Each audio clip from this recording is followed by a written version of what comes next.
Hello and welcome to the T-Force LCS Rundown. This is your host, Motgnarom, joined this week by three fantastic gentlemen. We have Optimist Tom. There's me. We have the Cerealbawz. I'm not so sure, and I agree with the committee's choice on the 4 playoff teams, but I think we'll get to that later in the podcast. And we have CredibleMushroom. Yep, back from a bit of sickness. I guess you could say I was an infected mushroom up till about a week ago. Oh, hey. Lost your credibility, gained an infection. Well, speaking of infections, No. the camera didn't follow. I can't imagine how that goes to a good place. You people must have been just rabid with anger and anguish when we were not on Sunday. Well, here's why. We won't run if there's games going on. We want to give you a quality show, and we want it to be fun. We want it to be exciting, and maybe if there's finals going on, we want to talk about those. So we push it off to Tuesday. I think it's pretty safe to say at this point that Tuesday will be our flow day. If we can't, for whatever reason, put out a show on Sunday, we'll do it on Tuesday. Those of you who are listening out in podcast world on iTunes and Stitcher, you're saying to yourself, well, hey, Tuesday's my normal day. That's the day the show comes out. Well, I'm talking twitch.tv/T-Force podcast. When you get to see our lovely faces, you get to see all of the production nightmares that we managed to put together, like how the stream says it's episode 39 when it's episode 40. Hello. It says episode 40. It's just you gotta not look at what the pre-rendered stream is and look at my awesome overlay. Oh, well, there we go. Overlays on top of overlays. So some exciting, super exciting podcast news for this week. Number one, the most minor of the news, we have a Twitter account now. We've finally broken out of the all having just our own individual Twitter accounts and now have at LCS Rundown. Make sure to follow them. I got a little nervous today when I made it because I started tweeting from it, and I very quickly started gaining followers faster than my own personal account. So wasn't pumped about that. I think it's dangerous giving all of us the password just because we can all like support our own tweets and be like, yeah, that's a great point. Awesome point. Thank you for being on the show. That point Cerealbawz made last night was amazing, says the at LCS Rundown. But it's like giving yourself karma in Reddit. It doesn't matter. Yeah. No one cares. It matters. Oh, it matters. Internet points will translate one of these days, and I will be rich. Speaking of internet points, and this one is a good segue, yeah, Optimist Tom. Optimist Tom and Sifa, who couldn't join us tonight because of the time change, did an awesome stream. You guys did some live casting of the Omen Encounter tournament. I popped in for a quick second, and you guys had 20,000 live viewers. Talk to us. I blame Trick2G and Cutie Pie for that one. But no, it was a lot of fun. So if you guys haven't realized it, HP and Intel are working with Well Played. They're the guys who did the qualifications for the promotion tournament, all the challenger side of stuff for like the past couple of years. When Riot was doing those, and then they cut to the live in-person ones. But the online stuff was done by Well Played. They did the Lone Star Clash. They've done a lot of other stuff in the StarCraft, Smite, and Hearthstone community as well. So they got a talented team of production guys, and they worked with HP and Intel. They're promoting their new Omen laptop, which is a pretty sweet laptop, and it's pretty decently priced. But aside from that, they're doing a tournament with all your favorite Twitch TV League of Legends streamers. They have 4 captains, Nightblue, Trick2G, Cutie Pie, and Voyboy. Every single Monday night, they draft a team of 20 top Master and Challenger solo queue players that they've selected from like a pool of applicants. And then they battle it out for points, for bragging rights, for prize money, and for your entertainment. They did it on Thursday and Friday. I think they'll do it on Saturday and Sunday, which is the normal kind of schedule. But it's pretty cool. If you guys want to check that out, it's omen.gg. The tournament itself is a lot of fun to cast because while these are the top tier players, they're also having a fun time with it. And any single time they give Trick2G Udyr, you know it's going to be an interesting kind of game to cast. Oh, the gates.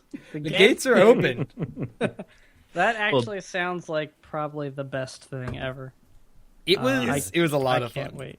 And it's got a huge following. I mean, 20,000 for, no offense, but like a random weeknight to throw up a game. That's a huge It's huge trick, following, man. So. It's trick. There's And stuff cutie. going on there, so check it out. It's And also pretty cool. I'm going to cut your segue off. Haha. Thank goodness, finally. It's also pretty cool because if you guys ever want to see like the players' voice comms, they are streaming from their captain's perspective too. Oh, so you have like awesome. Trick stream and Voyboy stream and Cutie Pie stream, then like the main caster stream. So That's great. speaking of streams, your segue. Speaking of streams, next Sunday, the 14th of December, episode 41, and we're kind of at that lordy look who's 40 point in the show right now. That's me. We're just getting older. That's all. Not getting less fun. We can still go out and party. We can still go out and have a good time. See? Tom's having a good time. Tom's having a good enough He's time for gone. all of us. He just left. I'm There was checking a out. scowl. I'm checking out right now. There was a scowl, and now there's no video. Oh, great. That's but- why- Next week, we will have the show on its regular time, pretty much regardless of what's going on. If with the NA expansion tournament, we will kind of double dip there. Unfortunately, we can watch it later. But we will be having the North American Challenger team and current participants. Not really participants anymore because they recently lost, but Inertia Gaming coming on the show. We're going to have their manager, esports lawyer, as well as some of the team coming on the show, answering some of your questions, talking League of Legends, and just having a really great time. So there's a couple of different ways you can interact. You can obviously come on to the show live Sunday night, 9 p.m. Eastern. That's twitch.tv/TForce podcast, as you well know. You can also send us an email to the show email, which is lcs@trinityforcepodcast.com. Or you can hop on our subreddit, T-Force, or /r/T-Force Network, and there's currently a sticky post right up at the top where questions have already been asked. So go ahead if there's anything you would ever want to ask a Challenger team about, what they're all about, what it's like to be a manager, how they can get involved. Feel free to ask them there. We'll be asking some of the best questions live on the show, as well as maybe integrating that into the rest of our LCS discussion. So we're very excited about that. That's coming up on the horizons. And now that we're over the horizon and we're into the sultry night episode, let's hop right into some League of Legends news. I'm just constantly What disappointed. makes this sultry? What is what part of this is more Have sultry you than seen Sunday? Greg with his turtleneck? Is that suede? It looks like it could be suede. It's His not, hair's but it slicked might back. as well be. He's It's ready. It's glorious. He knows. I've got the chest hair going on. This is a Very sexy manly. show, man. Welcome to the T-Force Fashion Hour. Yeah, get onto our level. So let's hop Scrub. right into it. We had some roster releases today. We had some, or this week rather. We had some roster mashups, some change-ups. We had some crazy news about some old TSM friends. Let's start off with Dignitas. We have their roster finally confirmed. Kiwi Kid, no surprise there. Shifter, Crumbs. Now we have Gamsu and Core JJ, whom I know nothing about. So tell me. Tell me all about them. Gamesu was, I believe, a Samsung backup top laner, which seems to be the trend with North America. If you can't find a top laner, get a backup one from Korea. Seraph. And they won't work. Core Yeah, that JJ. worked out so well. Yeah. Samsung Blue is the team. Core JJ was, I believe, the AD carry for Big File Miracle. And he seems to kind of be... Big File Miracle was not a good team, especially when they competed in OGN. The biggest hype point was the fact that Firebat Hero was their coach, which was really exciting for somebody who watched a lot of StarCraft like myself. But the team went 0-X in the group stages of OGN, and they just kind of petered out. But individually, the players were pretty talented. Especially, we have Hui, who is actually playing for Team Fusion, or Fusion Gaming right now, in the North American Challenger Series, and Core, who seems to kind of be like this, he's one of the best AD carries in Korea, but for some reason nobody wanted to pick him up, and now he's on Dignitas, so let's see if that actually holds true. To be fair, no one in Korea is picking up the Korean players because they're all going to China, and then occasionally to NA or EU. Do you think this is mostly a skills availability thing, or is it purely economic? Because I've heard It's both. got to be. I feel like it's got to be economic. If there's places that are paying way better than Koreans, and I heard that they were going to be offering minimum salaries, which I think Korea didn't have for a while, unlike the NA and EU LCS, obviously, where there's the salary coming from Riot. If they were going to find financial stability somewhere else, and we're getting kind of shafted in comparative terms in Korea, I wouldn't be surprised if there was a significant pull, at least financially, to leave Korea. See, that kind of blows my mind, because Korea is supposed to have the most developed esports scene. You know, that's why they're producing these great organizations and great players. How is the financial side of things not falling into place there? Is there a better sponsorship it feels opportunity like it should be, here? Well, I don't know, but it feels like that's it a should be question. going the other way, right? Like, American and European players should be dreaming of going to Korea to play esports, because that's like the mecca of esports, as we all experienced in the Worlds. Well, not happening. One of the things that kind of held true for the the StarCraft side of things was they had their A-team players, and they would play in the solo leagues, and then they would play in the team leagues as well. Like, they have the Pro League, which is basically what the League of Legends LCS is right now. And then they had a bunch of players that they would live in the house, they would let them have a place to stay, they would feed them, but they wouldn't pay them anything. And that was the B team. And the glory of the B team was you got to practice with the top players from the A team, and once every month or once every couple of weeks, you had a chance to move up from the B team to the A team and be a rostered, salaried player. And that's just the way it was for forever, especially because a lot of these guys that came in made, in Korea, you go to a game, you go to like a PC cafe, you pay a couple of bucks, you start playing a lot, and you don't necessarily have your own computer and everything at home. So you move into this place, all these people are just playing the game, you can focus on this, it's great, and you didn't necessarily worry about that kind of stuff. And I guess maybe, I'm not 100% certain on this one, maybe the culture and the trends kind of carried over when League of Legends started up, and when bigger things such as streaming and sponsorship money and the fact that bigger investments were getting involved in the actual scene, people in Korea were kind of like, hey, I'm really good at this game. If I went somewhere else, maybe I can make a lot more money. We saw that happening with StarCraft 2 players, where they were going to foreign organizations, going to more tournaments, being paid actual salaries, being personally sponsored, so they didn't have to worry about a lot of that stuff. But it never really happened with League, and it may have been because it was a team sport and kind of, quote-unquote, stuck in the old ways. But I don't know. Sure. It's just really, really weird. We actually had some flops with that, too.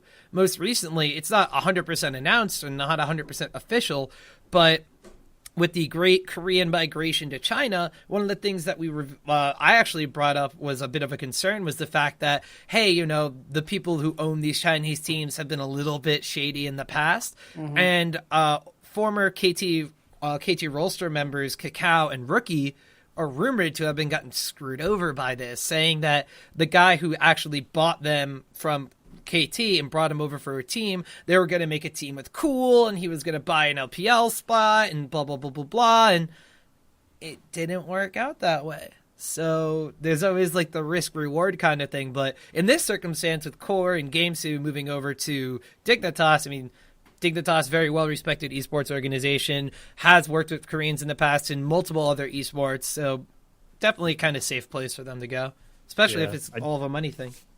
I just don't even know what to expect out of Dignitas this year. I mean, it's such a different organization than it was. You don't have Cutie Pie, a long-standing member of the team, and you don't have Scara. And a lot of Dignitas was the personality, and I feel like a lot of their success was kind of committed to that attitude that they could bring as a team, where it's like, hey, we're going to win, we're going to come up with, somewhat creative stuff and have a good time playing, and that brought them a lot of success. Didn't take them as far as they wanted to go or as far as they thought they could go, which is, I think, where we are now, but it's just a big question mark to me. It's going to be fun to see play out. And even Shifter, who's their mid laner, he's a relatively recent addition to them.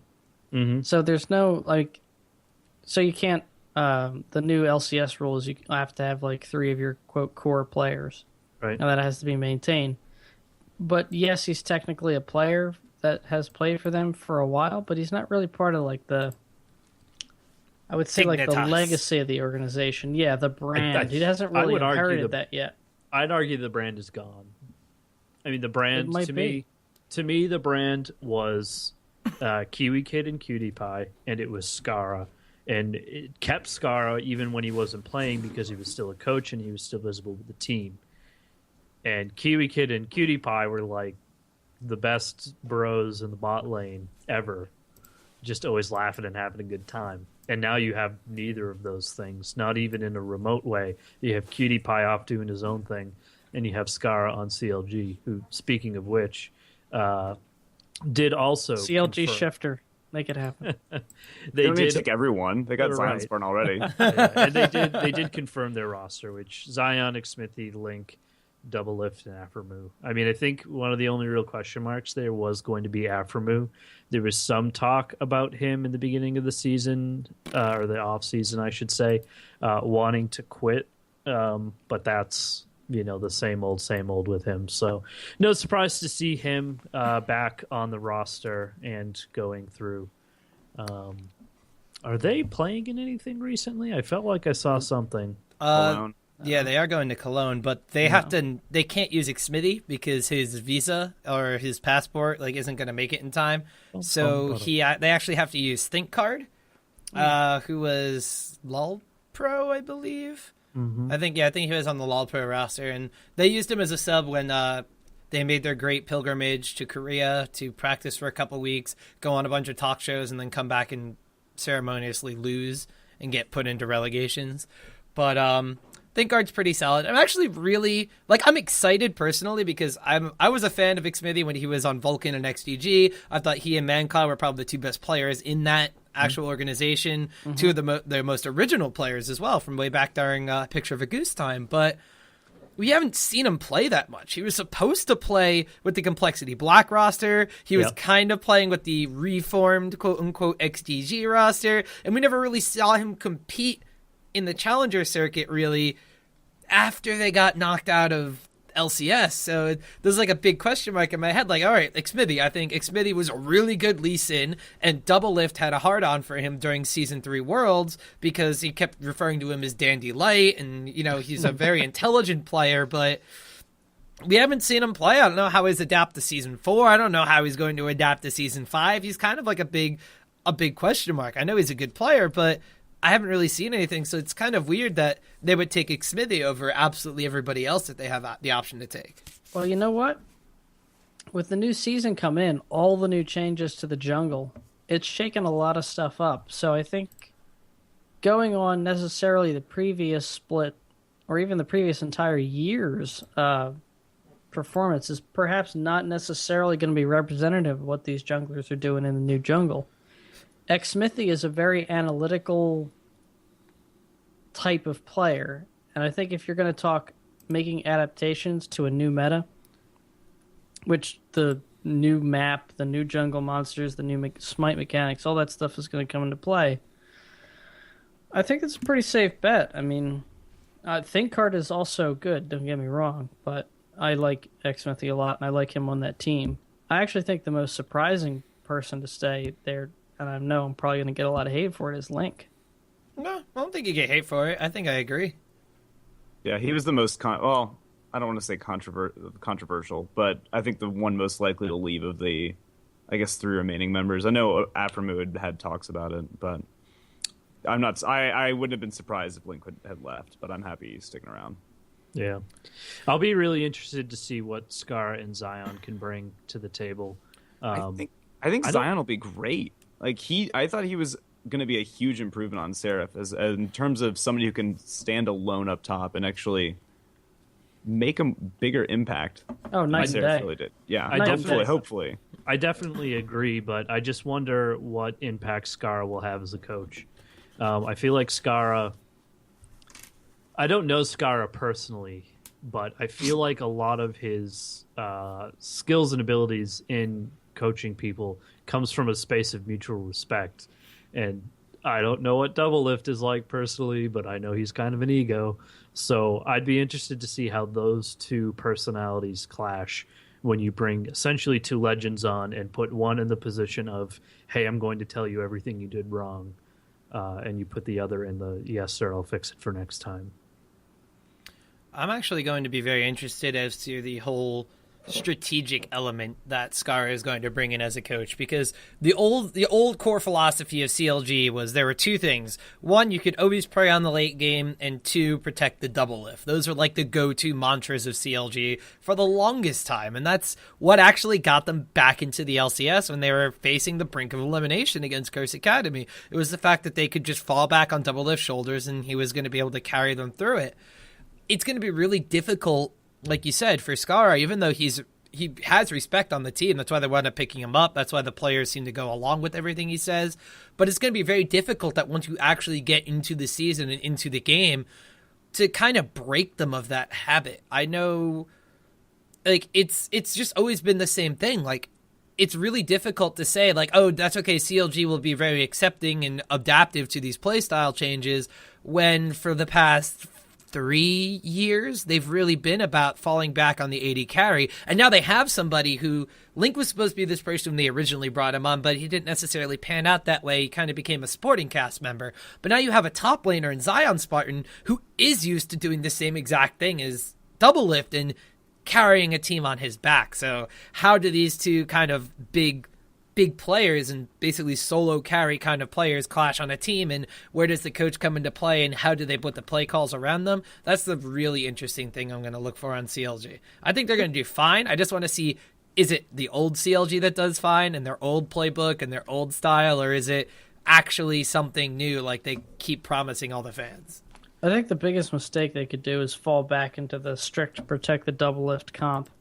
Like you said, Zion Spartan, he is used to carrying a team. Like, he's almost like a balls type figure, a top lane carry. And CLG has so desperately needed that second threat. If Skara can somehow figure out a way to get those egos in balance, and I don't think Zion Spartan really has a terribly huge ego from what I've heard. But so he does have Super Saiyan hair. He does. It will be interesting to see. For the sake of time, we'll move on for now. I'm sure we're going to be talking about that a lot as the season plays out. They're still going to suck. Okay. Let's move on. It's just really interesting that they decided to re-sign Link at the same exact time a new Hearthstone expansion came out.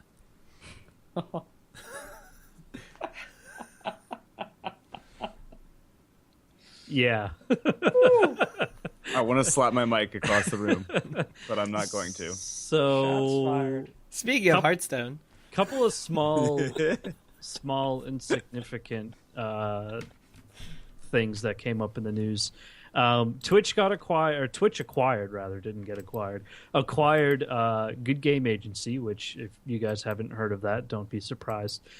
They are the mother organizations to Alliance and Evil Geniuses. A couple of other teams. I think there's a Dota team in there as well. Former mother team. We have the Super Hot Crew getting purchased by Meet Your Makers. So same team: Mimer, Horo, Selfie, Mr. Rawls. Not really the same team. Well, that's a different not really the same thing. Team at all. They pick up Horo. They pick up Horo, who was a horrible jungler in the expansion tournament for Millennium, and they pick up Nisbeth, who is a Danish support player, so I'm assuming he looks, sounds, and acts like Deficia. Let's just say he is. He is Deficia. Are we going to get on the Super Hot Crew's bad hype train? I'm not going to get on the Super Hot Crew's bad hype train. I'm just looking forward to if Reason Gaming get through the expansion tournament, and then we have new MYM against old MYM playing as Reason Gaming. So that's pretty much the only way that piece of news will be interesting. There'll be so much hate there. So much hate and a huge rivalry just because of that.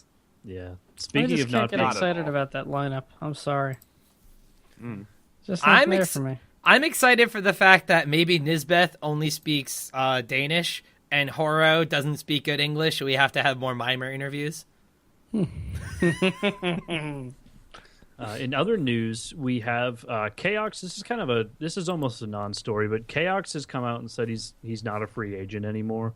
There's some rumors that he's going to be replacing the recently retired Robert X. Lee and Complexity, but I haven't seen anything new based off of that. But much more interesting, no more Xpeke and no more Cyanide and Fnatic.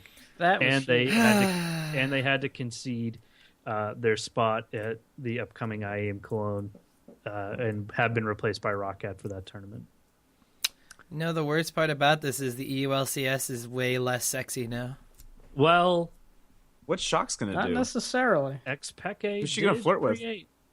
Xpeke did create his own team. Origin, not Origin. Origin. And they've been teasing people about already having their roster already built out and everything. So turns out it's just all a Fnatic and they take the spot. That would be great. So I think this sucks because they're certainly one of my favorite teams, and it's hard to watch them split up. I'm excited to see what Peke can do, to execute his vision. I think that'd be cool. I don't know about their chances with this new roster, although ask all the ladies, or at least one lucky lady, Yellow Star can carry. Yeah, who are they gonna pick up now? See, that's they have they're subs. probably They have trying to Pusu. figure that out. Pusu's still on the roster technically. So right now they have Soaz, Yellow Star, and that's about it. They still have Pushu, who's a substitute player. They could bring Pushu back up. He's continued playing on and off. Hasn't really been on a challenger team or anything. More importantly, Yellow Star used to be an AD carry. He switched to support halfway through season 3 when they picked up Pushu because Reckless wasn't old enough to play and they got rid of N-rated. So possibly, now this is very, very far-fetched and probably won't actually happen, Yellow Star could move back to AD carry and they could try to pick up the recently unbanned Nuke Duck and Mythy combination. Mythy's not unbanned though. It was just posted on subreddit. No, he didn't get unbanned. Nuke Duck did. Nuke Duck got unbanned, but I Mythy's literally just read it on the subreddit. Did it End get of changed suspension again? review. Alfonso, Mythy, blah blah blah Did blah it blah. change again? Okay. Free it to did- play in the 2015 LCS and Challenger Series. Okay. Interesting. 4 Yeah, hours ago. Okay. So that was very new. I think earlier yesterday or so. it No, said that he was suspended. a Daily Dot thing that was published saying I have Right. the inside scoop that he's not going to get unbanned, and the Oh, inside well. scoop turned out not to be true. Oh, there's egg on my face now. Wonderful. Yeah. Well, speaking of egg on your face, let's hop right into, wait for it, discussion for this week's tournament. We had a couple of big... No, it's coming. Okay, I'm gonna let- relax. Hold on. My Ma- HD camera Got right now you. so you can see I've this. got you. Ma, I'm gonna let you Just- get away with that one.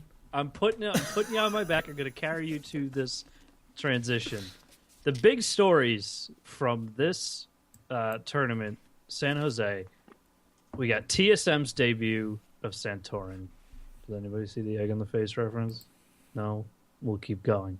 Unicorns of... Unicorns Just of getting the fuck most disappointed looks. Unicorns of Love, big stage debut, facing some major teams. We have Cloud9. I'd like to interject with a counterpoint to Optimist Tom. We Poppy haven't gotten rules. there yet. No. I don't even have the Poppy Watch audio ready, so you can just relax for now. So we have Cloud9 coming into yet another tournament.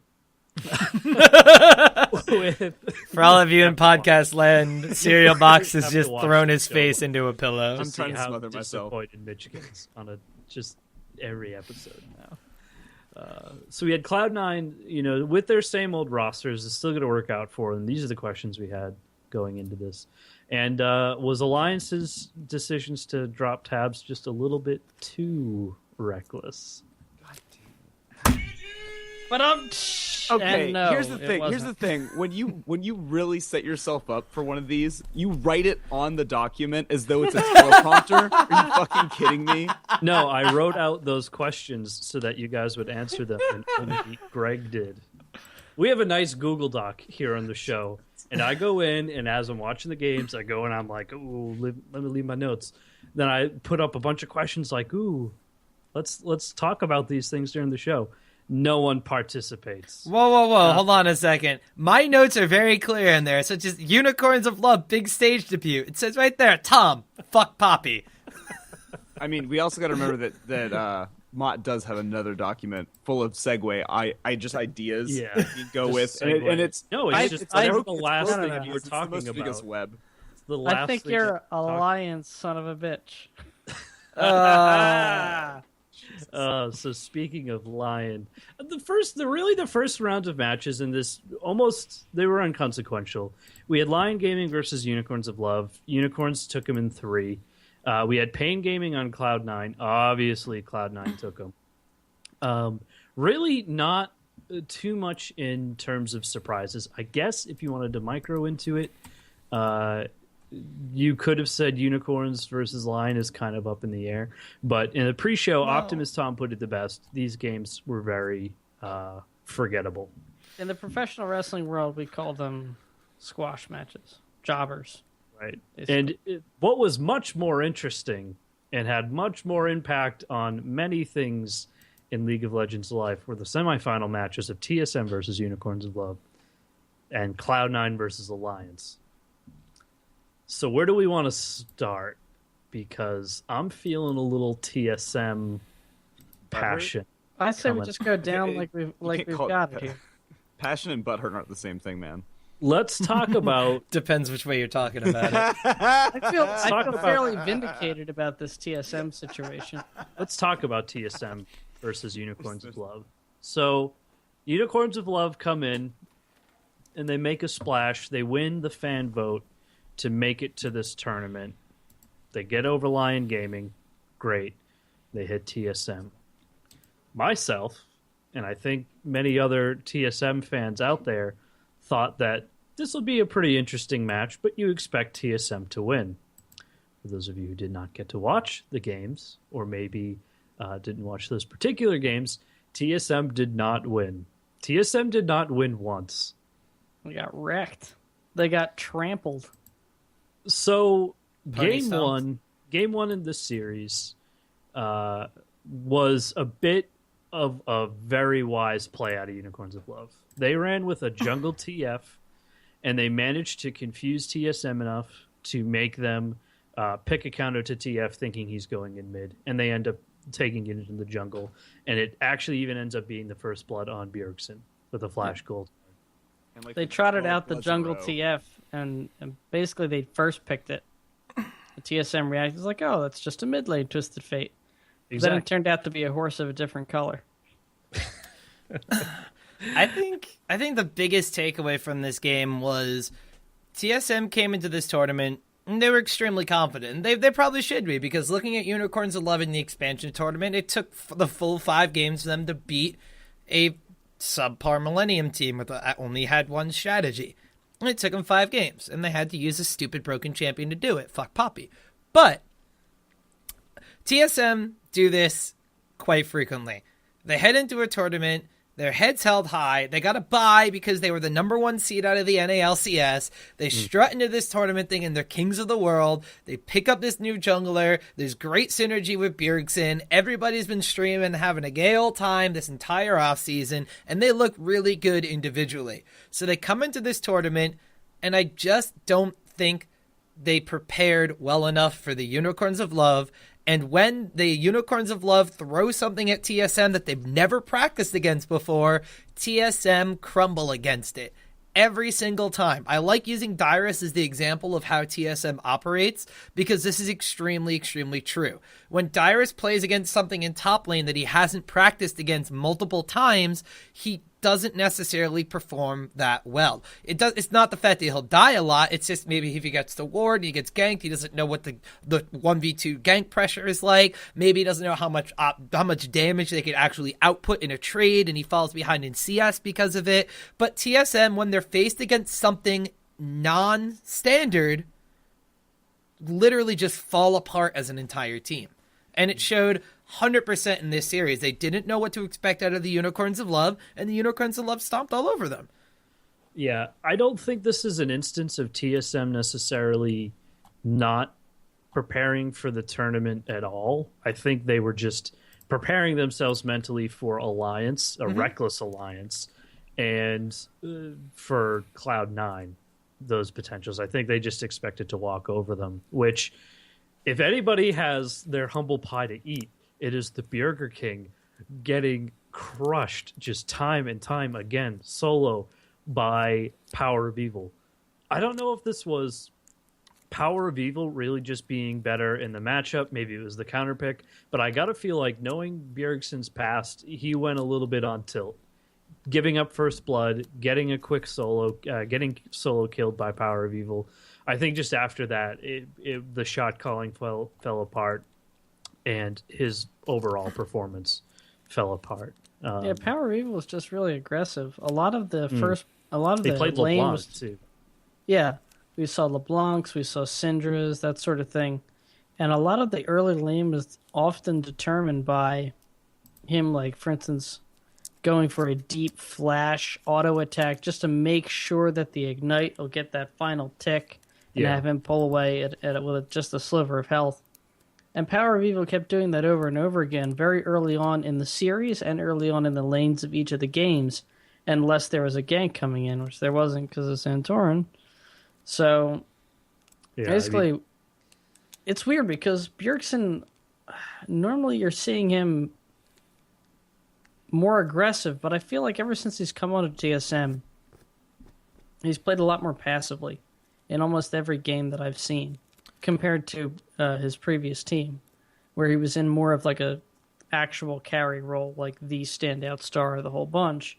Now he's like in with these other high-level players, and I don't know what's going on, but I don't feel like he's really embraced like the carry shot call mentality. And obviously, I think if you pressure him early and put that early aggression in, he just falls apart mentally and just can't get himself in the right mindset because he doesn't feel like the beast. He can't, marshal the team around and make the big plays because he's so far behind. And he's just not matching that aggression because that's not where his head's at. Yeah, I kind of got to agree. If Bjergsen's going to fall behind early on, it really kind of slows down the overall coordination of TSM. Like, it really showed that when Bjergsen was struggling to do well in lane phase, when he was getting solo killed, TSM, when they would go for like big dragon and objective fights that they would need to win to try to get back into this, like an ultimate would be misused, or they would try to bait something out and like not use that window of opportunity properly. Like, I believe there was like a dragon fight where Dyrus dropped his ultimate really, really early, even though they right away. Yeah, they were able to bait out like a Gnar transformation, but they didn't use that window of opportunity properly, and it just goes to show like maybe they're just not communicating well enough at this point. But before that happened, I mean, at 20 minutes they were down 5K, which most teams down 5K struggle. You've got to make it last towards the late game. They were making some okay moves. They were answering things with objectives, and they were moving kind of okay around the map. But just like you were saying, it really got down to when it came time to team fights. The gold advantage plus some pretty nice mistakes by TSM just let Unicorns of Love just walk over them. Well, even if there weren't any mistakes, I mean, the early aggression was just not countered. They were always going into the first team fight or the early mid game at a deficit. And they just could not. I mean, the mistakes definitely played a part of it, but they would have had to have played at a very high level perfectly to overcome some of those fights. And like Tom says, they were missing a lot of opportunities. Even if it wasn't an out and out mistake, there were windows that they weren't taking advantage of to, overcome the gold gap. And I think Unicorns just loved. They put that early aggression on the first game. They realized TSM didn't have an answer, and they basically rode that train all the way.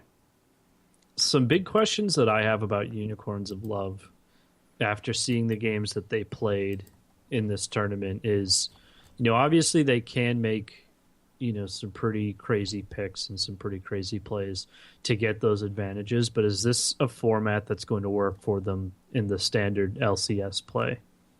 Couldn't it? A kind of cheese. I don't want to say cheese, but a strat that can work one game at a time. I know that you're not going to be able to pull off like 30 different strats during the course of a split. My question. But I mean, if you don't have to show a lot of it in the early picks, like they kind of did here, and were able to, let's say TSM doesn't pick Xerath, and they decide that they do want to have Twisted Fate as their mid laner, they probably could do that.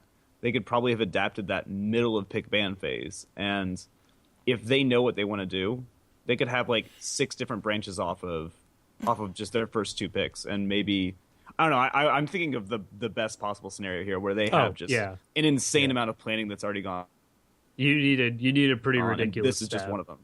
You need a pretty ridiculous staff to pull that off. And I think one of the unfortunate things about the LCS that we see, especially in the spring split, is that we see this meta kind of develop. We see our champions, both banned and picked, kind of fold, and then the teams become very good at playing against strengths and weaknesses within. It's almost like a mini meta within just the LCS.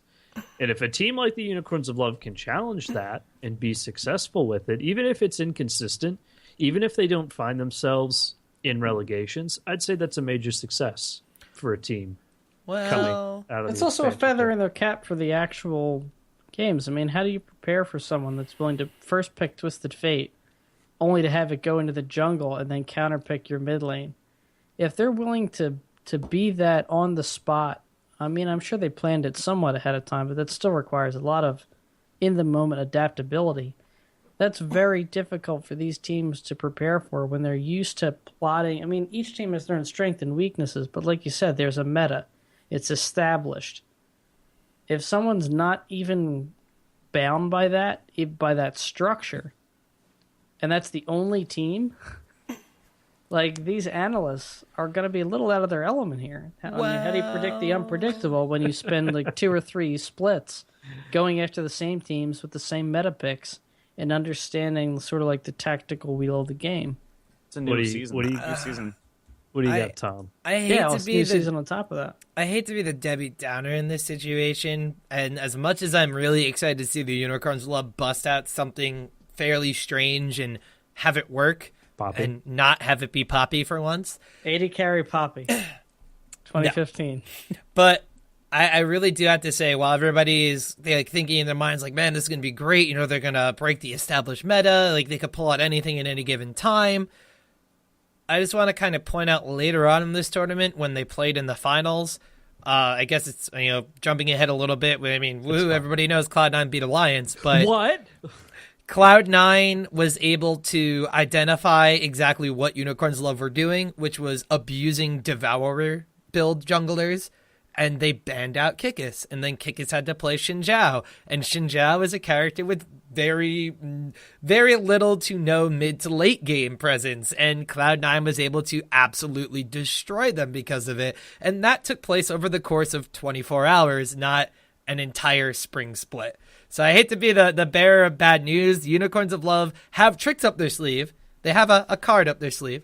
But I don't necessarily think it's this. They've practiced this. They have all these things that they could bust out, and they could switch anything up in the heat of the moment. It's really hard for analysts to identify it. I think they came in with 1 or 2 ideas, and were like, yeah, we've practiced this. This is great. And as soon as someone caught on to that, they were like, well, let's go back to like what we normally play. So they're only good enough to have swept one of the top 2 teams in North America. Yeah, they're only good enough to have swept the team that deals with change the worst in North America. Keep in mind, this is only their second major professional debut. And this is their first time playing with Kikis too. They were using Gilius before. Right. I mean, who followed me on Twitter the other day, so I am officially fanboying over the epic tale of Gilius. It's a small sample size. We'll see though. Yeah. There's still so much to see with them when the spring split starts. I think something that Mott said was right. Even if the consistency isn't there, the sheer capability that they can do it is something you have to respect. Oh yeah, totally. Right. I think the biggest enemy that they have right now is their hype. They've got a lot of fans with a lot of expectations, and I don't know if it's people just being like, oh, their name has unicorn in it. They're like this crazy underdog. Like, whatever. If they do fine, great. If not, whatever. Or if they're like, no, they're the best team ever and they better win, or I'm going to hate them and the hype is dead. Go fuck yourself. The way I look at them is the way I look at Teammate in the NALCS. They busted out a bunch of really strange things. They have fresh faces and maybe one or two of the older players that you might recognize if you've been in the scene for a while. And they're not afraid to try something different. But they also have the fallback strategy themselves. So I think both of those teams are in a really difficult place. Unicorns love even more so because they wound up beating TSM in a big event. So Right. I think their biggest weakness in Unicorns Love is the bottom lane. I think all too often their bottom lane falls behind early, and that's going to be a problem they're going to have to correct if they want any shot at Worlds. All right, We'll see. They have a lot of time to develop on that. Yeah, we've gotten like nowhere in this. Speaking of Worlds. Alliance. C9 Alliance. versus Cloud9. What a series. Helping you out, Mott. What a series. Game 1 put me to sleep. The first 20 minutes of Game 1 put you to sleep, and then it fucking exploded. No, Game 1 put me to sleep. I really, Game 1 was a lesson in everything I disliked about Patch 420, which have been addressed in Patch 421, which is coming out fairly soon. But it was basically a demonstration as to what I expected teams to do in this tournament on this patch, which was not want to fight each other over dragons and towers for the first 25 minutes of the game, and then all of a sudden just get into really sloppy fights where it didn't really matter what you did. All that mattered was the fact that you had more dragon buffs than the other team, which really upset me. Right? You win when you get 5. Yeah, which really, that's how the game works now. Really upset me because it basically went into it was basically Cloud9 won the first team fight, and they got a second dragon over Alliance, or a third dragon over Alliance. And then it was a series of Cloud9 moving around the map and taking objectives and gaining a small gold lead, and then Alliance beating them in team fights, one after another, 3 straight team fights of Alliance winning, but Cloud9 having 3 dragons to Alliance's 1, and then when Alliance wound up, I forget exactly what happened, but Alliance pushed in and grabbed the middle inhibitor, and then Cloud9 was able to steal the 4th dragon while they were recalling from that, and then all of a sudden Cloud9 just wins the game. It was, I don't know. It was everything I disliked about it, but everything I expected out of Alliance. Reckless was solid for Alliance. He was 7-0 and something up until the 40-minute mark in that game. Reckless was great. Froggen, maybe a little bit shaky. Wicked, questionable build path on Maokai that was actually adapted by Balls later on in the tournament. But overall, he expanded his champion pool. He's not playing just Aurelia anymore. It's great. Shook looked like crap, but everybody else on the team looked pretty solid. But Alliance played the game like it was Season 4.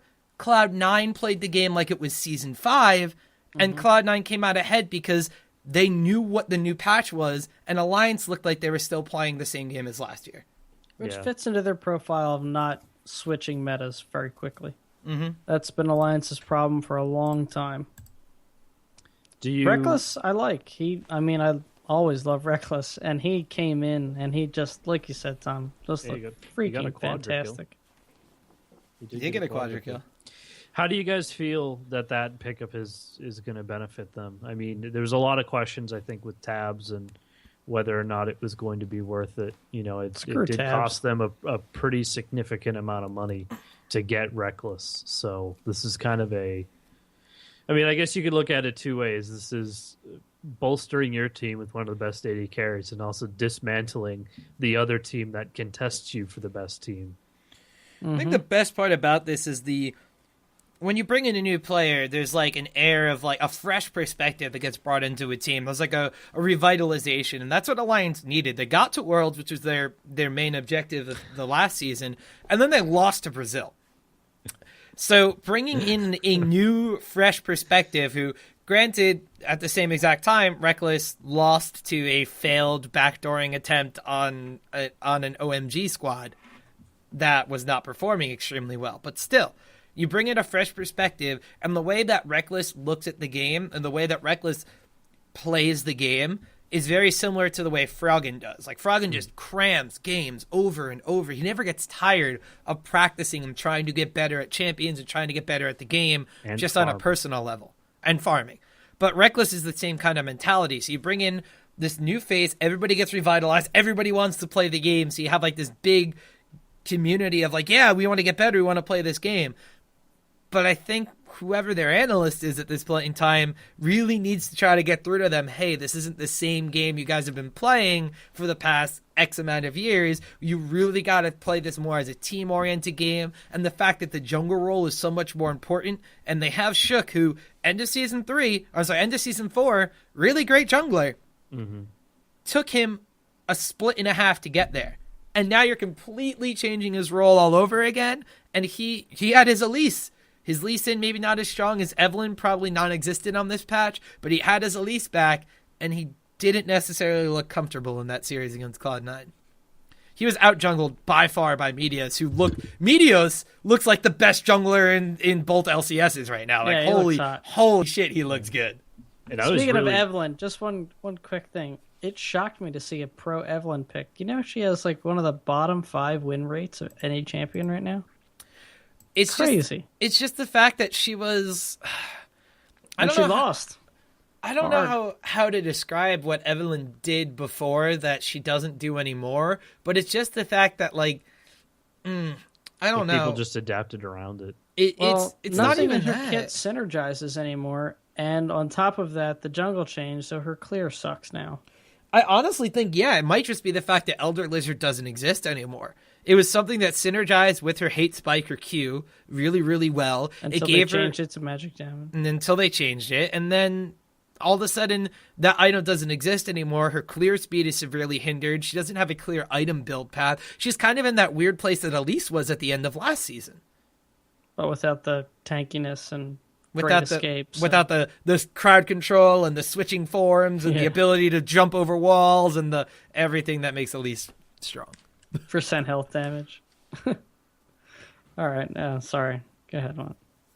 Just had to get that out because my jaw dropped when I saw that as a pro pick. Because I had recently checked because I was thinking about playing her in the new jungle, and I was thinking about it. I was like, wait a minute. What would I even build on her? So then I went to go look, and sure enough, she's like bottom 3 right now. And then picked an IEM. What?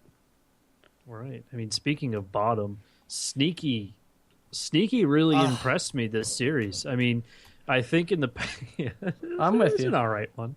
I think in the past he's been like mediocre in the context of Cloud9 is still hold on.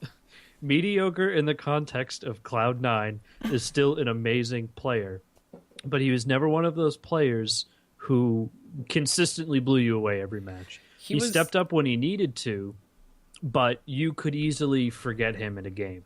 He was like Tabs. Because he was ever mediocre. He was solid every game. It's mediocre in the sense of Cloud9. Well, here's the deal. Like, I disagree wholeheartedly with that. Cloud9 in and of itself is mediocre in the spectrum of Cloud9 because there's not a single player on that team you could be like, that guy carries Cloud9. It used to be Meteos, and then in Season 4, it was kind of like Cloud9 is a strong team, and this is why they do well.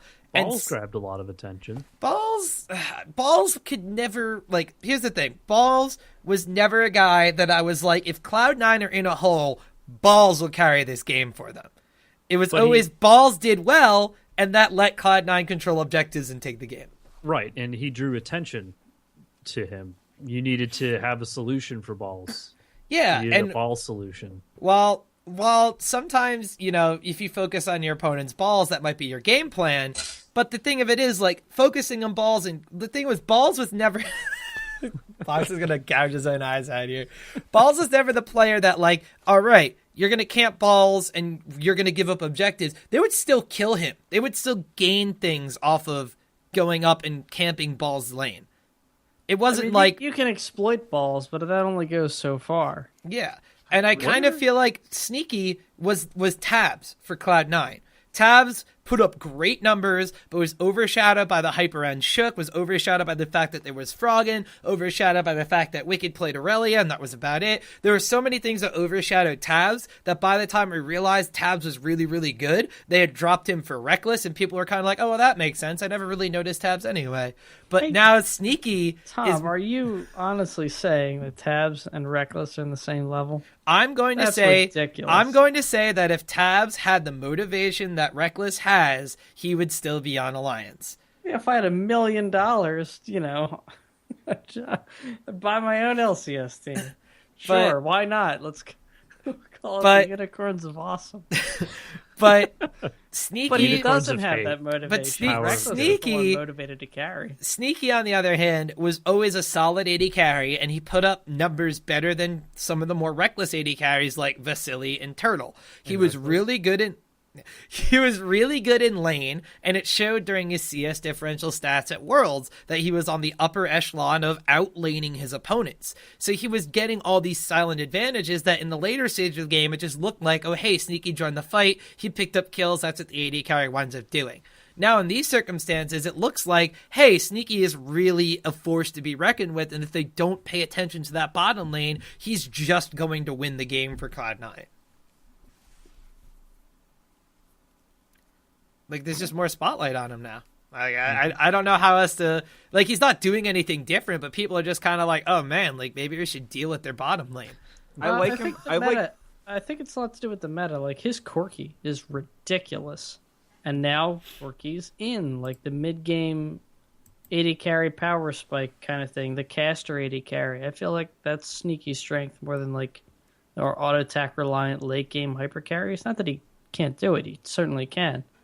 But I feel like the mid game is more where he shines, especially with any AD carry that's got like a skill shot. He's absolutely awesome at hitting skill shots. I like Sneaky. I want to preface this ahead of time. I think that his numbers are a bit inflated by the fact that his team plays so well as a team together, and that usually will benefit somebody like a carry having ridiculous numbers. Like, of course, later on, spoiler alert, he got a pentakill to end the whole tournament. That wasn't entirely him. I'm not saying he wasn't a factor, but I think his numbers are pretty inflated, and I don't want to make him look like one of like the best AD carry in the world, but he's playing very, very well. Mm-hmm. Yeah, to me, but though, it's that's the team. That's team. the hallmark of a better player. If you're the kind of individual who can go out and make a crazy play, great, but that's super inconsistent. If you can give me a player who can work well with their lane partner, and who better than him and Lemon. Especially, unfortunately, they lost in their matchup against Alliance. They did lose game 2, but that beginning of game 2, where it was just the Sneaky show, I'm just going to poke the hell out of everybody while Lemon Nation runs around with like 1 health. They did end up losing that game, but it just looked great. They looked great. And that was actually one of the weird things, was Cloud9 controlled the early game so well you thought it was going to be a repeat of game number 1. Froggen just farmed and then got 6 items on Lissandra. It just became a destructive force. It was kind of like an inverse of game number 1, where because Alliance prevented Cloud9 from getting so many dragons, Alliance was able to win these team fights because Cloud9 didn't have random free stats that Alliance couldn't get for X minutes during the game. So that was more of a Season 4 style game for me. It was more of it's all about where and when we're going to pick our team fights. It's all about being able to farm and manipulate creep waves on the map. It's being able to get our solo lanes to a point where they want to be able to carry. And that was the game that Alliance played for all of Season 4, and so it worked out in their favor. And then game number 3, not necessarily the same thing whatsoever. It was more the fact that it was Cloud9 playing to a more new style for the new season, and once again Alliance was just not able to keep up. And I believe in that game Reckless was extremely far behind. I don't remember if it was due to the early game of Cloud9, but I remember I had to run out, and then I came back home in the middle, like towards the end of game number 3, and Reckless was like, I don't know, like maybe 4-4-4 or something like that. He just wasn't as big of an impact as he had been in the other 2 games. Yeah, I think Sneaky got ahead in I think every single game, and I wouldn't have been surprised if in game 3 they'd kind of gotten a bit demoralized because they were ahead I believe, fairly big in game 2. Maybe not huge, but they had a very fed sneaky, like 5-0-2, super early on in the game.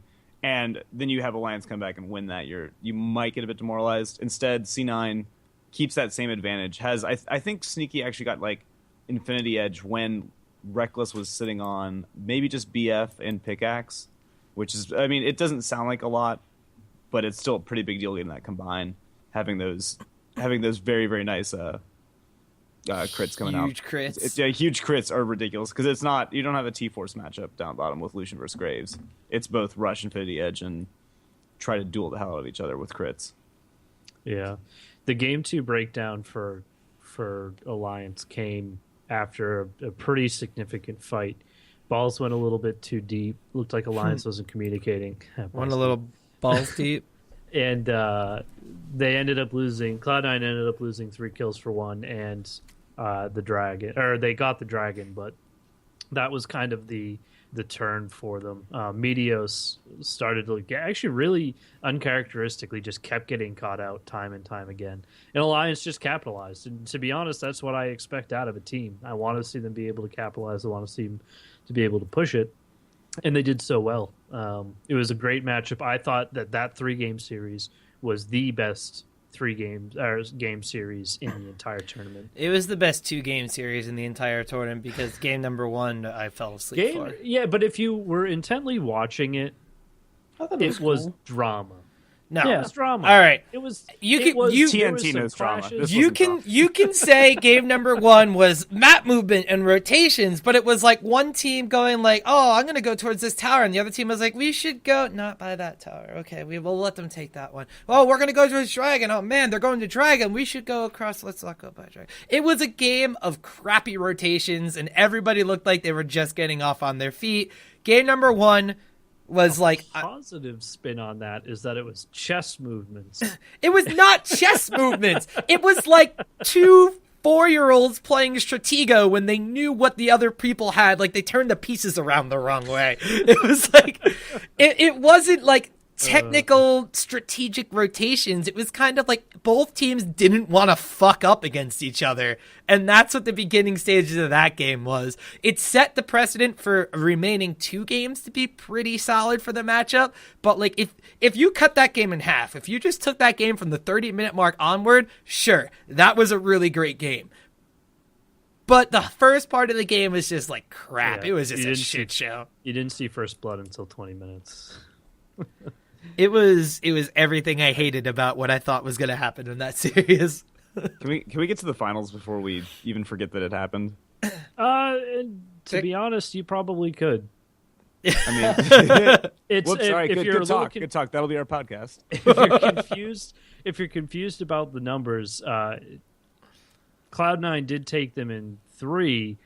Unicorns of Love, that is, only because it was a best-of-5 series, so there was three games to be played for them to win. Bit of a letdown.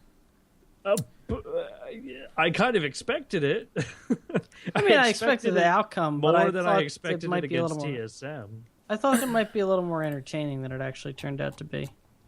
I'm actually really surprised. So Unicorns of Love, here's the way the tournament was structured, by the way.